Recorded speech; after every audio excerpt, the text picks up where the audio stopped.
Whether you're joining a Product Marketing Alliance event for the first time, or if you're a seasoned regular, welcome to the first ever Customer Marketing Summit.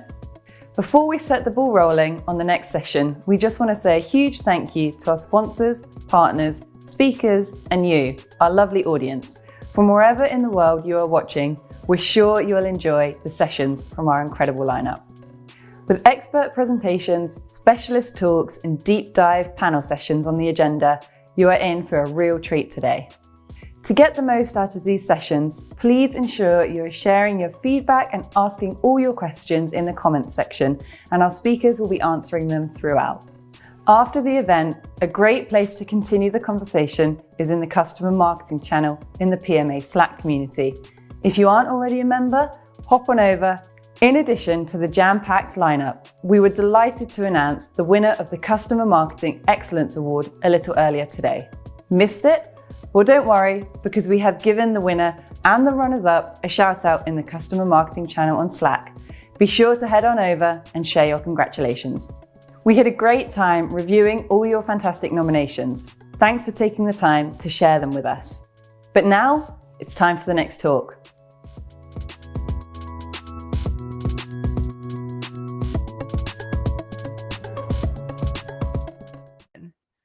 All right, hey, Customer Marketing Summit attendees. I'm Margot Leong, and I am the host of Beating the Drum, which is a podcast about the art and science of customer advocacy. I am so thrilled to be able to interview my good friend, Lindsay Molina, for this fireside chat. She is an absolutely breathtaking, incredible customer marketer, but I'm going to let her actually introduce herself for this. Thanks, Margot, and hello, everyone. Thanks for tuning in. I don't really know what to say after that really nice intro, Margot, but I'm Lindsay Molina. I currently lead customer marketing at Slack. I've been there for a little over 2.5 years, and prior to that, led customer marketing teams at MuleSoft, and then also was in customer marketing at Poly, previously Polycom. So been in the customer marketing biz for about 8 years now, and yeah, I just love learning from and networking with other customer marketers in the biz. So we're just really excited to have this conference, and thank you to Rose and everyone at PMA for giving us a spot to do this. Yes, absolutely. And so, for this conversation, Lindsay and I, we were thinking about what would be the best topic to really focus on amidst all of these other amazing topics. And what we landed on was really about the future of work and how engagement has changed when it comes to how we're all interacting remotely going forward. As we all know, this has been an absolutely insane year with COVID. It has changed everything. But when it comes to customer marketing specifically, that means it's really changed not only the way that we tell our customer stories, but also the ways that we engage with them in the first place. And that's really where I would love to kick off the conversation. So, Lindsay, I would love for you to take us back to about a year ago, maybe a little bit earlier than that. Mm-hmm. But when this was all happening, how were you and the team feeling? And give us a sense of place in terms of how you guys were thinking things might even change. Yeah, it's crazy that it's been a whole year, but in other ways it feels like longer, I'm sure, for everyone. I think if I transport myself back, actually right before lockdown happened for us in the US and in San Francisco specifically, we were about to do our big global sales kickoff. And so that kind of pivoted to a virtual conference, which was kind of a taste of what was to come for the rest of the year with everything we did.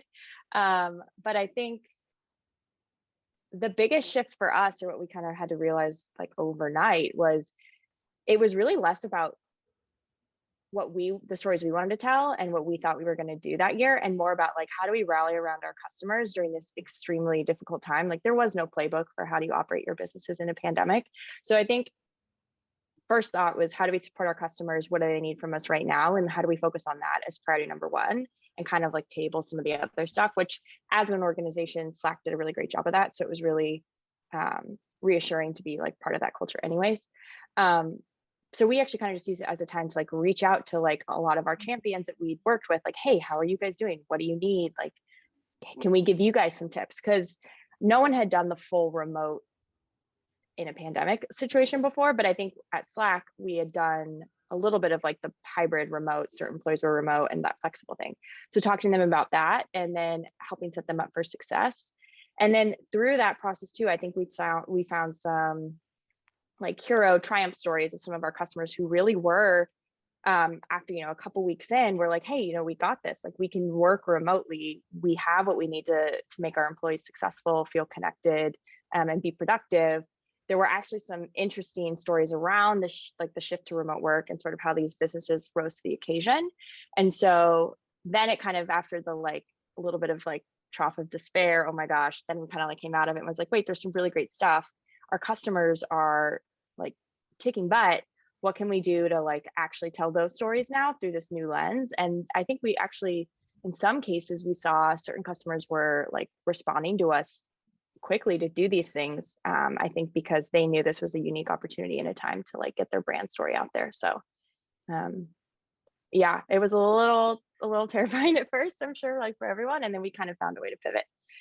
I think what was really interesting about what you said there was, it happened in a very organic and natural way. And of course, with Slack, right, like you're well positioned to be able to provide some thoughts, right, in terms of how you can help guide some of your customers. But I think this is a really good lesson just in general, is that stories can be surfaced in so many different ways.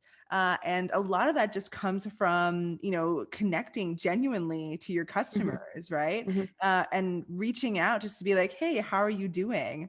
I think what's interesting too about the pandemic is that, and especially this is something that I've heard from people that have also come on the podcast, is that it brought you into people's lives in this really interesting and intimate way. Like I can see your background, right? Like you can see like, well, my manufactured background, but Looks great. Thank you. But you developed a sense of intimacy with your customers in this really interesting way, which almost lets people bring down their barriers a bit more. Like everybody's acknowledging that they're all going through something crazy right now. And it almost sets everybody on a more sort of equal path, on a more equal playing field. And so, I love that you talked about really reaching out first as humans, which sounds very corny, but I think that it's super important to do so. And then, then realizing, okay, like there's some amazing stories that are coming out of this process. But first it's connecting with them just to understand how they're doing. And then understanding, okay, as you said, how do we support them during this time? I think it's like twofold. So you mentioned the like connecting with customers as humans first. Like this was definitely like on the positive side, a good reminder of that. And like all of us work for probably mostly tech companies trying to get customers to talk about the product. But at the end of the day, there is like a human at the end who is using the software and who has their own personal experiences that are affected in all different ways. And so how we engaged with them was really important. But then on the flip side, another thing we started to think about, and as we realized this was not like a 1 month thing, it was going to be a multi-month, year, whatever it was, people didn't want to consume stories in the way they were before anyways. Like we needed to dig more into that like heartfelt human angle and celebrate those wins in a different way that like we probably should have been doing before, to be honest, but we just like we weren't like forced to. And that's something that I'm sure we'll dig into later, but as we think about like, it was a good way to look back on like, what are the types of ways that we do capture stories, and are we actually reaching audiences in the way that they want to be reached? Because I think we had to rethink our strategy there too. Did you find, I'm curious, I definitely want to get into the piece around thinking about how your audience wants to consume stories. But before that, I wanted to talk a little bit about, there's a piece of, okay, typically when we reach out to customers, a lot of times, of course, we're helping them out from a thought leadership standpoint, right? We want to make it a win-win, but sometimes it can also be like, the customers are, in many ways, right, going above and beyond for us, kind of doing us a favor by, taking the time to provide us with their stories. But I'm curious if with COVID, if you found that companies were actually more receptive to doing the stories, just because this would give them more exposure, right? It was a tough time for everybody, and also like for you guys to be able to sort of weave in stories that were a little bit different, and really like painted them in a very interesting light around adaptation and change and all of that. Yeah, I do. I think I can give a couple examples because they're on our website now, so they're public. So I hope hope that's not an issue. One of them Yes. that was actually really interesting, and Emma Telfer, who's on my team, led this with the customer, and it was like the response was, it happened so fast. So it was, I think it maybe even started on Twitter, but customers were talking about like what they were doing and how they were pivoting. And one of these was the transport agency in New York that runs the subway. And so as you can imagine, with the pandemic and all of the uncertainty there, like everything they did shifted. They had to bring all their employees remote, but then they also had to figure out like, how do we safely operate the subway? Like, what are the guidelines there? And, you know, things were changing day to day. And so that was like a hero story for them on how they were able to adapt and do that and still work with their service teams to get the latest information out there, who were like running the subway. And that was like a hero story for them. And it was like, obviously for a lot of customers too, they're always doing great stuff every day, but customers don't want to publicize the good work they do, right? Like they don't want to like brag about themselves. So I think that's also another lesson to remember, is like we as customer marketers are this like third party that can come to the customer and be like, no, this is really exceptional. This is something we should be celebrating. And you give the customer the opportunity to do that and celebrate that win. So that was one that was really cool. I think another one also that kind of came out recently, but is still super relevant, is with, and another one that Emma got to work on, was Shipt, and sort of how they were able to do like grocery delivery and sort of like same day delivery and all of their operations, again, sort of on like the service side, and how they were triaging all that with Slack. And that was like a great story because it was how they were servicing their customers when people weren't, you know, able to go into stores and do like sort of their normal shopping routine. And so I think those are a couple cool examples where finding those angles for customers and just being very in tune with like, what's their mission, what are they trying to achieve, and sort of anchoring the story in that value is really important to the customer, and like for the individuals, but also for the brand too. Yeah, I think, I mean, you bring a really good point around showcasing, like we, you know, there's a lot of like talk around, okay, like our customers are our heroes, blah, blah, blah. But in a lot of ways, I think that people don't realize, as you said, the good work that they're doing until, you know, you have kind of a third party point that out to them. And I think, you know, I mean, with everything with COVID, like that is a perfect example of just all the things that happen when people spring into action because they have to respond to something. And so for, you know, us to come in and be able to showcase that and spotlight that, as you said, like people are so amazed and excited to be able to share that because it's something that is truly meaningful to them, especially again during these kind of crazy times. Yeah, for sure. And so something that, you know, I wanted to also talk about, right, is understanding when we actually think about the engagement piece itself. So how do we, you know, in this new time, right, be able to engage when we think about like tactics, engage with customers in a different way, right? So you mentioned at the beginning, like, this is a great sort of transition was the digital conference, the virtual piece. And so how did you find that over the course of the past year, you and your team were engaging with your customers differently, if at all? Yeah, I think, well, there's like sort of like the bread and butter of customer marketing that most people just assume that you always do. There's different channels or formats to tell a story, like case study on the website, customer comes to speak at an event and you record that, and there's ways to repurpose it, webinars, videos. I know is video content is a huge focus for most customer marketing programs.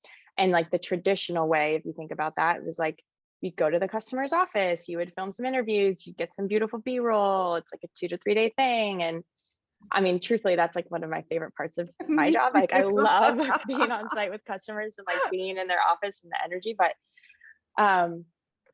obviously that was off the table. And even as we started to find creative ways to film customers with like drop kits, and there's some like really cool companies out there that support all that, we had to think about like, is this the way people want to even consume content? I mean, everyone's watching us on recording from right now, like Zoom, but so, Zoom fatigue or that sort of burnout. So thinking of like, are there other formats and ways we can get the voice of the customer out there that maybe aren't what we've done traditionally?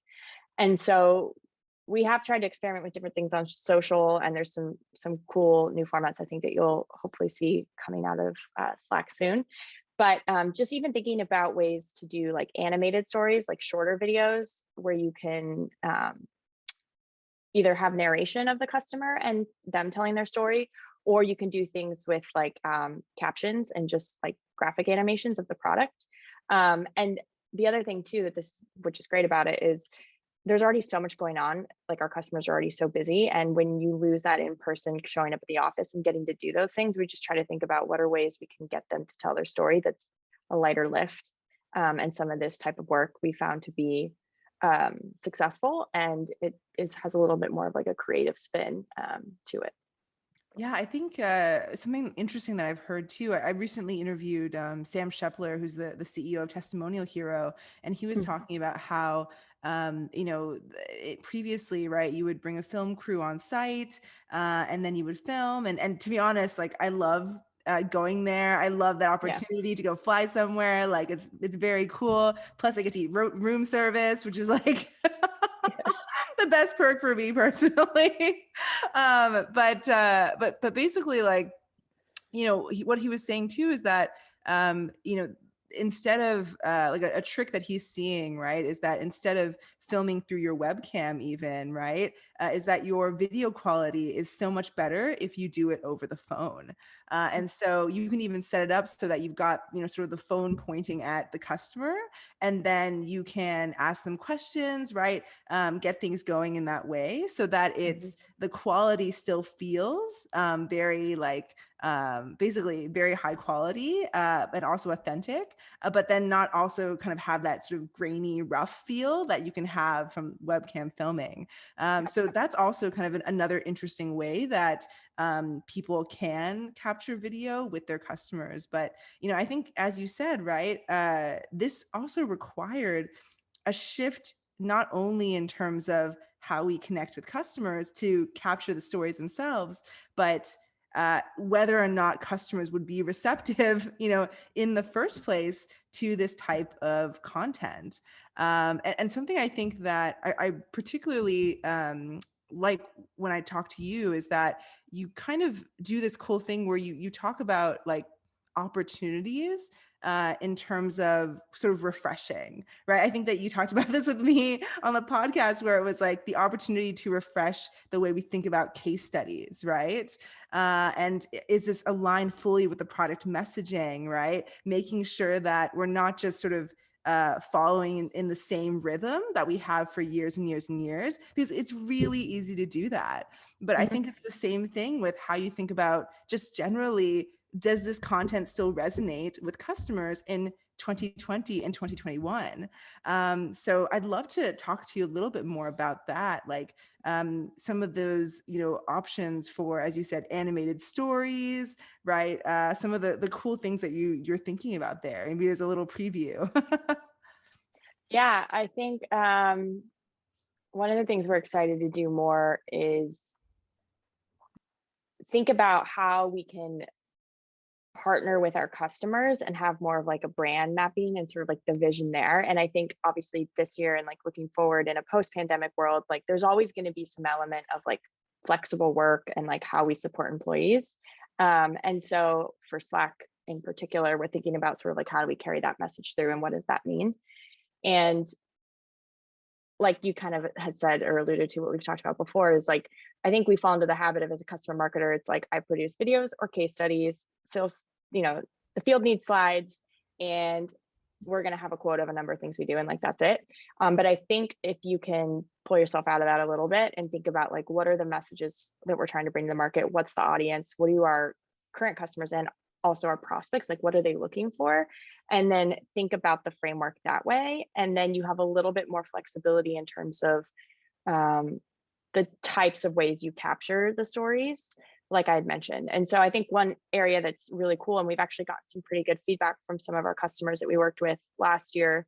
One of them was like a large financial institution, was that they found value in wanting to do certain activities with us because they felt like our brand vision kind of aligned with theirs. And so one of the things that they wanted to talk about was hiring great talent and top talent, and how to keep employees happy and engaged during this like shift of 10,000 plus employees who all had to go remote. So for them, that was like what motivated them, and that was the story they were trying to tell. And so when we found ways to get that, and we like did some like pitching to the press, and we used their story as an example, like that was sort of the angle that really made sense for them.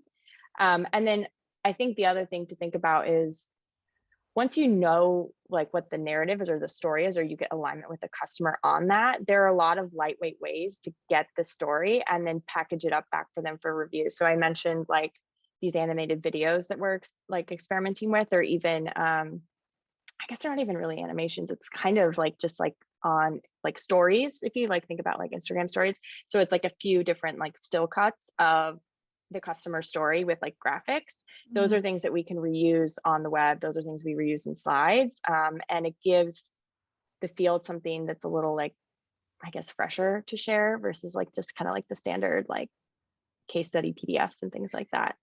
And it's also really cool for the customer to share that. We found like on social, especially right now, is like where companies want to share stuff. Like customers probably not gonna like share the link to the case study. Yes. But if you have a exactly. really cool like animation or a GIF, or even just like a beautiful like headshot with like a quote card that we post on LinkedIn, customers want to repost that, brands want to repost that. And so that's where we're also trying to like think about, how do we create content that they want to share on their own channels and amplify?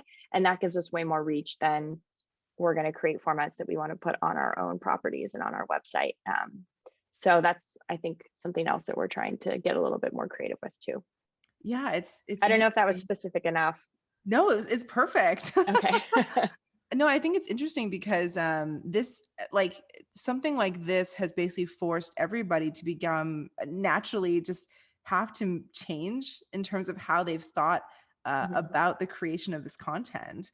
And everybody has to be a bit more nimble in terms of a refresh here. And so I love what you talked about with sort of the animated content, or, you know, especially like designed for social.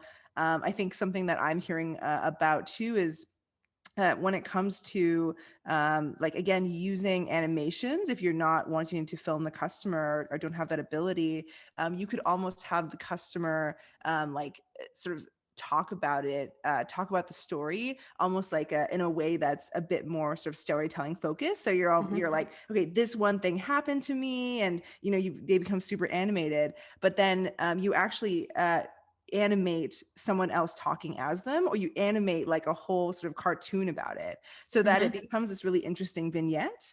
Of course, you have to hire an agency or get, you know, in-house designers, but I think it's a very salient point to what you said, is that I think the evolution with customer marketing, right, is not only that we are just content creators, that we just push things out rotely, if rotely is even a word, but in this rote manner for different teams to consume. But I think now customer marketing, right, we have a hand in terms of thinking about how best to create that content in a way that will really amplify the message, in a way that will really spread it, you know, to more prospects, to more customers. That's, I think, a really exciting frontier. And I think that's where we can get a lot more strategic as customer marketers, is to really like get excited about what we can do with these different mediums that we have access to.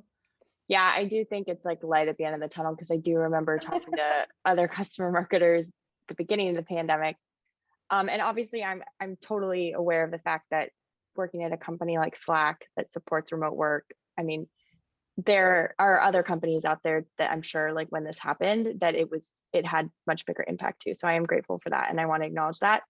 But I do think, from like stories we've heard even of our own customers in industries like retail or transportation, like I mentioned, once they kind of came out of that, like they were also kind of reborn, and there was like some new stories there to tell. And I do think what's cool is it did sort of show the value of customer marketing. Like probably at the beginning of the year, everyone was like, shoot, like my whole plan is scrapped. I can't get videos. How am I supposed to go ask a customer to like share their success when like their business is struggling? But like, yes, but then once you kind of get past that, it was like, okay, well now we actually kind of get to reset, think about how do we want to approach our customers? What can we offer them that's valuable during this time? And then I think it's kind of like been a nice reminder that we, like you mentioned, we do bring a lot more value than just like sort of like cranking out content. And whenever you can position yourself and the story, like I keep saying, sorry, this is so repetitive, about making what's valuable for the customer and what their brand is trying to communicate to the market, you're just setting yourself up for more success. And so that's sort of where we've tried to focus. And sometimes that means some customers won't want to engage, like it's still like a pipeline. You still have to like have targets. You work with different accounts. Some fall through, some move faster, some take like a year to get approved, but you like stick with it. The struggle we all know. Yeah. But Emma's probably like watching this right now being like, oh my gosh, because some of these customers during the pandemic, it did take a long time, but it finally came through.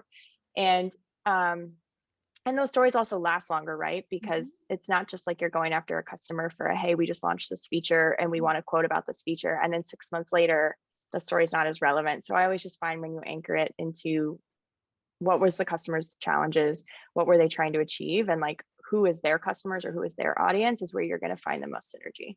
And it feels good. Like it feels really good to be able to do that for a customer. And I think, like I bang on about this all the time, right? But it's, ultimately, I think customer marketing, we get to be in this really, I think especially now, this really advantageous place, right? Storytelling and success and marketing all sort of blended together, which is, everything for us is always sort of in service of the customer. And so we really get to utilize our existing company's resources to try and like bring them up as much as possible. Yeah. I love that, like we can have that opportunity to continue to expand, think outside of the box for how we do that. And of course, customer or customers is one of the best ways to do that. So I know that we are edging on time here. So I think the last question before we wrap up is really a little bit more around, this topic of the future of work, right? And, I would say that we've all been in this state of working remotely for a long time. And it looks as though the future of work is going to be hybrid remote, where occasionally we'll come into the office maybe once, twice a week, but most of the time, right, people will be working remotely. And so, any sort of previews, any thoughts on how we can continue to, maintain this rapport with our customers and what all of that will look like, going forward? Yeah, it's a great question. I think obviously I have a certain perspective as, coming from Slack and like Slack the product and also Slack the culture. But I do think there's some learnings there. And like what we've heard from our customers is they are embracing this new way of work. They understand that it is going to be some sort of hybrid of employees from home, employees in the office. And I think it's yet to be seen, but in the years to come, it'll be interesting to see how that changes or shapes like their business strategy and sort of like where they focus. And so I'm excited because I think in terms of like where there's opportunities to tell more stories, I sort of like that it kind of, we're not going back to the old way of work where everyone's going to be in the office. And there's so much data out there that shows that people actually don't want that. And I think when people do want to be in person, they want it to be intentional and about like building relationships and having that connection, because now we all know we can do our work from wherever we are.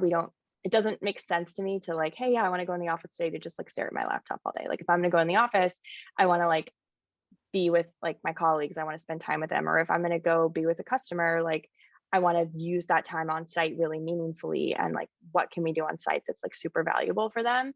And so we're just trying to like think of that. And then I think just finding ways to engage with customers that's like more relationship based. I think like, so obviously again, at Slack, we communicate with our customers in Slack. So we don't use email or anything like that, just because they're in the product and so are we. But actually, we could do a whole nother topic on this, but if you are using Slack or if your customers are, I think there's something to be said for communicating with them that way, because like you mentioned, you just kind of get to know people on a more personal level, whether it's like Zoom and their kids in the background, or just like being able to send them quick chats like, hey, how's it going? Oh, I saw you launched this thing, like congrats. Oh, so and so just got promoted, like well done. And we're able to have that like always on kind of communication now with our customers in a friendly way. And it doesn't feel like, hey, I'm sending you a long formal email, would you mind being a reference? Yeah. And so I'm excited for like a future where that is more of the norm. Yeah, that I'm hearing about customers too, where you develop relationships via text, right? SMS, Yeah. like Slack, different channels, Discord, right? Hmm. Hmm. Wherever your customers are, Yes. anything that you can do, right, to relax or to soften or to like totally dismantle this barrier between like weirdly like vendor and customer, and make it more friendly, right? Hmm. I mean, that does so much to change that entire relationship and just make Yes. it like your friends who have nothing but sort of good intentions and thoughts for each other. So Yep. anyway, I think this is a perfect place to wrap up. Lindsay, if people would love to connect with you, what's the best place to do that? Yeah, you can find me on LinkedIn. I love connecting with other customer marketers, so don't be shy. Shoot me a note. And then I'm also in the Product Marketing Alliance Slack workspace, which is actually probably the best way to reach me. And there's just a bunch of great folks in there already. So I would say if you're not there, you should definitely join. And would love to chat with anyone who wants to reach out. Awesome. I'm in that Slack workspace as well. It is fantastic. Yeah. And then, yeah, if you are interested in reaching out to me, I can be found on beatingthedrum.com. Thanks so much, everybody, for attending and take care. Thanks, everyone. Thanks, Margot. Bye.